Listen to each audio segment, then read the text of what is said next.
Hello, it's been some days since I've been with you in this capacity. It's Henry. I am continuing this series, What the Hell is Flicker Street? I guess this is chapter 8. I'm going to try as much as possible to pick up more or less where I left off last time, but my mind kind of lurches all over the place with these things, being kind of lost in this alternate reality I'm transcribing here. I was going to say writing, creating, and I guess I am, but in a way I still feel like I'm a conduit for it, a channel, as far-fetched as that may sound to some. Where am I at with Flicker Street now is the question I want to answer, and what's ahead? Well, I am probably going to begin buckling down and doing, as health permits, the Ellinger arc.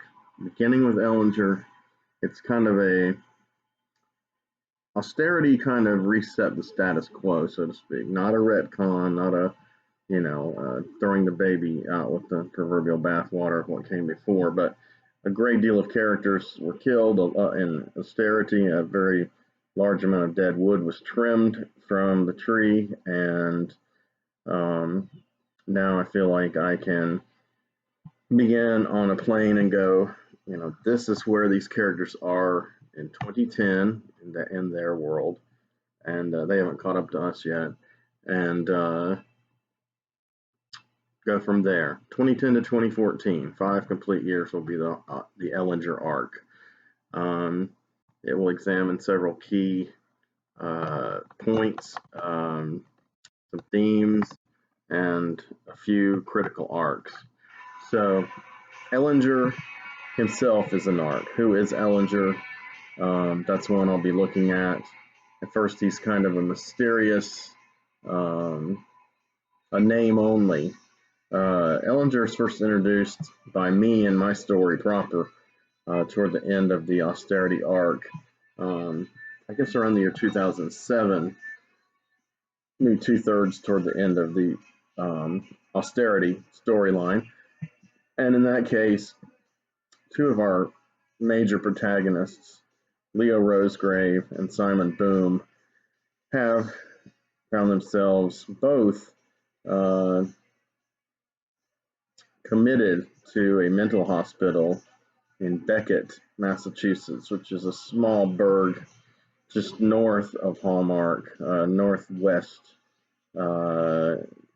and not terribly far from the northern area where the Rask Industrial Park is, and we'll get more into that place in future installments, however many there are, but he'll definitely be in the story. Rask is an important name, and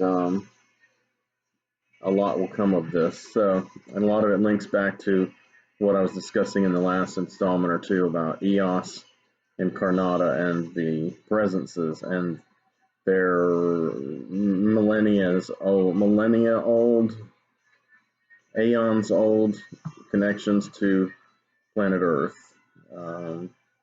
So in Beckett, these two cats are interred here, not interred, they're not dead, but they're stuck in this sanatorium.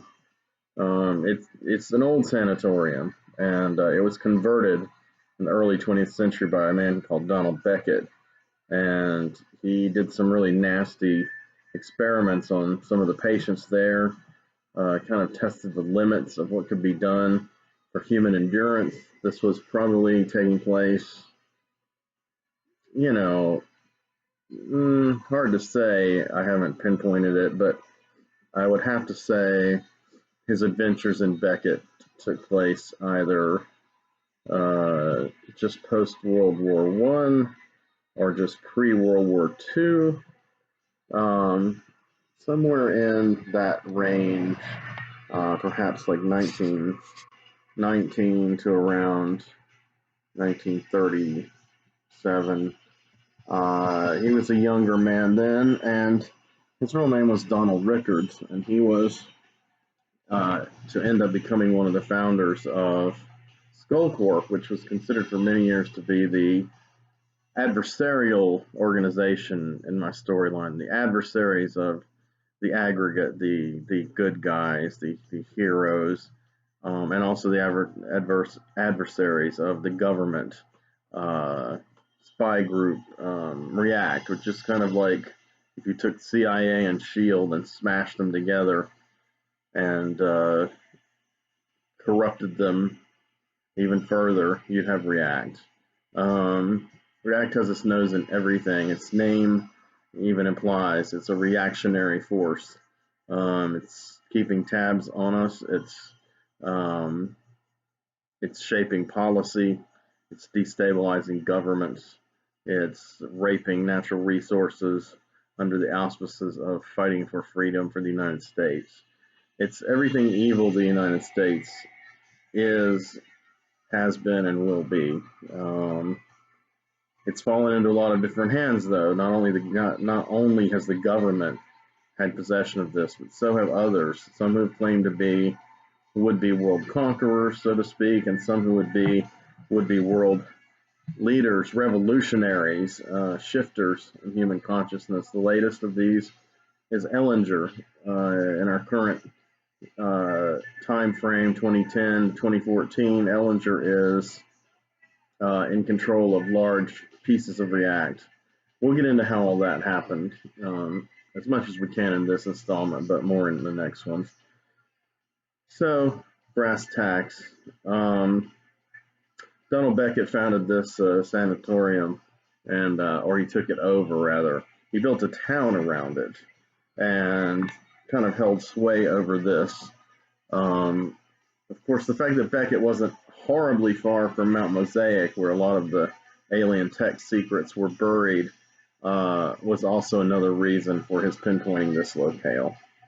Anyway, many people died, were tortured, mutilated, and the screams of the sanatorium, as the children said, echoed through the air for years to come. Is it just a legend? No, it really happened. Beckett later took his real name, Donald Rickards, and several other pseudonyms as he began to shift his experimentation from things that could be achieved with human resources and tools, and even things like chemicals and early scientific forensic kind of methods, and shifted into the acquisition of the alien technology purloined from Omega Ceti 1 and Pisces 1, and Omega Ceti 1 was the star. Pisces is Pisces 3, the third planet from Pisces. And so, incorporating this into it, of course, he embarked on a spree of genetic manipulation and genetic rearrangement, gene splicing, early gene splicing.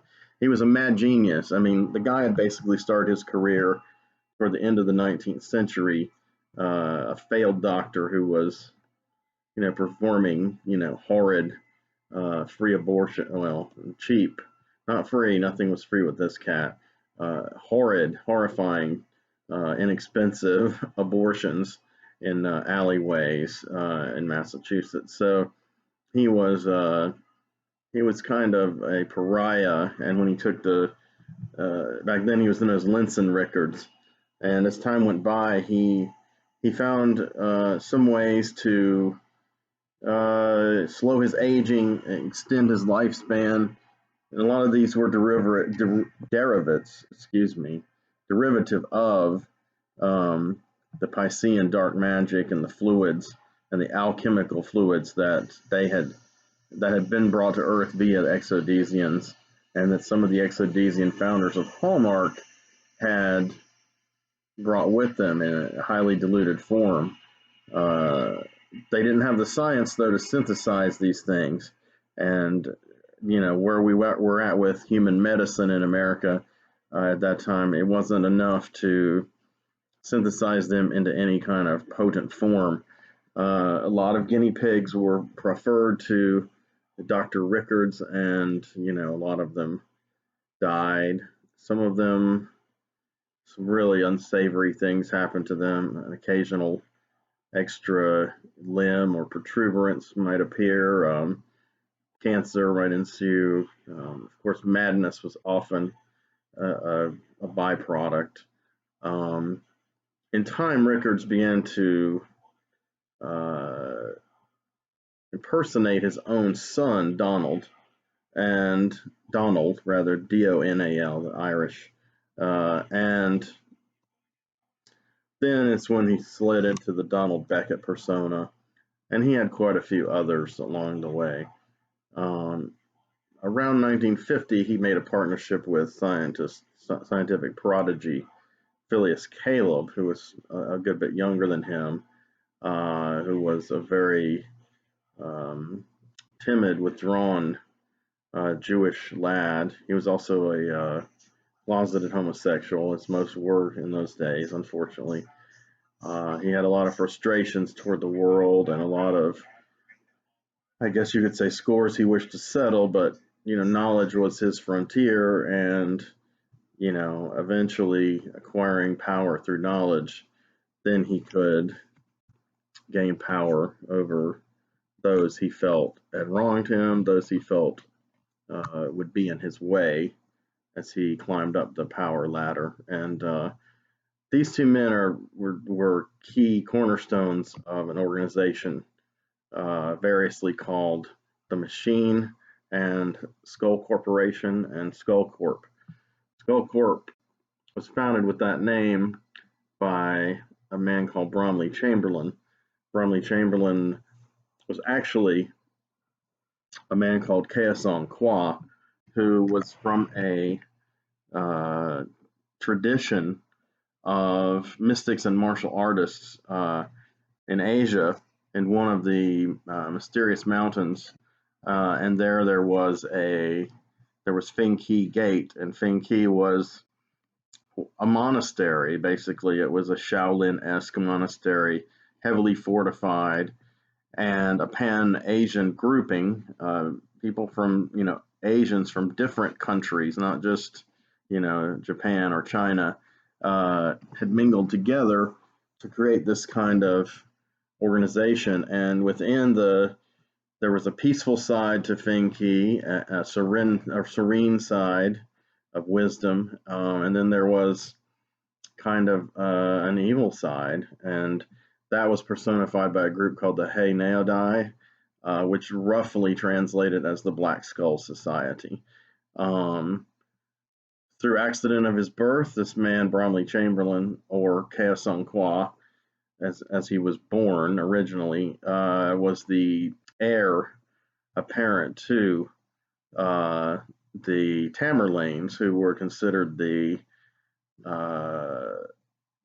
by themselves, they were considered the true heirs to the Tamerlanes, going back to Genghis Khan, etc., in China, and that the Mongolian conquerors. In truth, they were really just figureheads for the Pan-Asian movement. So the Tamerlanes were really just figureheads at the top tier of the Black Skull Society. And Black Skull Society was usually run and administered by members of the Liao clan, and the monastery Feng Ki as a whole was run and completely under the I don't want to say rule, but the stewardship of a woman called Shun Ti. Shun Ti was biologically a forebear of Keosong Kwa, who came to be nicknamed Kong, and she was extremely long-lived. The reason for that is because she was an Omegan emissary that had come to Earth in roughly the 18th century and had helped to found Feng Ki, and she posed as this Asian woman who was this kind of master of Feng Ki. Sorry, no intended resembles a master of kung fu, but she was like the mistress of Feng Qi, you could say, but really master would be more appropriate in this case. Um, Kong decided to merge the Black Skull Society and some of its darker elements with the Machine and Hallmark, and these two renegade, uh, shall we say, unconventional scientific geniuses, as well as the nascent criminal underground, which had been called the Midway Mob, and which had been flagrantly corrupting the city in the 1920s through the 1940s under leaders such as Boston Haverty. Of course, he died execution style, and uh, his foes went on to disband their efforts, and Hallmark really began to somewhat clean up on the surface. However, by World War II, React, who was ostensibly created to monitor paranormal phenomena and keep tabs, was noticing the strange influx of folks who were a bit exceptional, who were concentrated in this Hallmark, Massachusetts area, and would just happen to be, you know, to the south of Mount Mosaic, where there was the buried alien technology. In the early 1950s, a man called Ursuline, who was apparently a full-blooded, full-born Omegan, emerged from Mount Mosaic and agreed to share some of his technology with Skull Corp. So, what was Skull Corp's aim? Were they just in charge of crime? Was Kong using crime for another purpose? Yes, he was. He believed that using people like Caleb and Rickards and the Machine, which was led by three brothers Thorne, he believed that this would be a way to subvert and destroy things from within, to radicalize and to revolutionize. He had a long-term plan, a plan that he felt would play out over 20, 30, 40, possibly 50 years. He was not a Nazi. He was not trying to enable a Fourth Reich, so to speak. Even though Rickards was sympathetic to the Third Reich, and so was Kong's own brother named Coyle. So essentially, this is the beginning of a whole, how to put it, a chain of events, a kind of domino effect that still has kind of coruscated outwards and still has repercussions today in my current storylines. I have some documents I have posted on my Facebook page about the origins of Chaos on Qua, the origins of Skull, and all this. But like I said, at some point, I did my 17-part treatments where I kind of historically went through all this, but a lot of that is dry and rote upon further reflection. The facts are there, and many of them are still salient and still accurate. However, the context is very different. So I'm working on a mirror of those treatments, which are like the real story, the true, through my current perspective and the current context in which I place these events and this storyline and its themes and what I'm trying to say. There will be a new backstory, not new, like I said, event-wise per se, but there will be new angles, new vantage points. The story will be told from a different perspective. So that is something I'm slowly gathering together as I continue working on Ellinger. And Ellinger continually pulls me back because, like I've said before, these characters draw me in. They tell me their stories, and I have to listen. I have to record this. So let's get down to the bottom line here before I wrap up. I ramble quite a bit on this stuff because A, I don't have any notes in front of me. This is all coming unrehearsed from here. That may have a charm for some people and it may aggravate others. It's hard for me to get to a point on Flickr Street, even more than on my video reviews, because my mind, knows all of this and it's not sure at which point to settle for a period of time to make a really strong salient point about something in particular. And for that, I apologize and recommend that if you're a member of the Henry Covert's Flickr Street Facebook page, and of course you're very welcome, that's www.facebook.com/Flickr Street, all lowercase. You can find that page and like and or follow it, and you'll have access to a lot of my art and character designs, and also the first 16 chapters of this extended treatment of this world leading up to the year 1980, where we start to go into another phase. So sometimes I feel as though I'm talking and I'm not really saying enough concrete to hook you in. That's why the visuals are important. So you can go, oh, there's that character. You can identify that graphically, and that is kind of what comics are about anyway, and films. The visuals that are telling the story that you're trying to tell, even if it was rooted in literature or theater or whatever, you're essentially bringing it to life in a way that people can instantly connect through the visual stimuli heading to their brain via their optic nerve. So I have been derelict on my artistic side because of severe hand problems, and they are lightening up a little bit, but I don't know how far I'm going to get before the end of the year. Like I said before, I hope I can do a couple of finished pieces before then, but I'm not banking on it. I'm trying to take a little bit of time and see.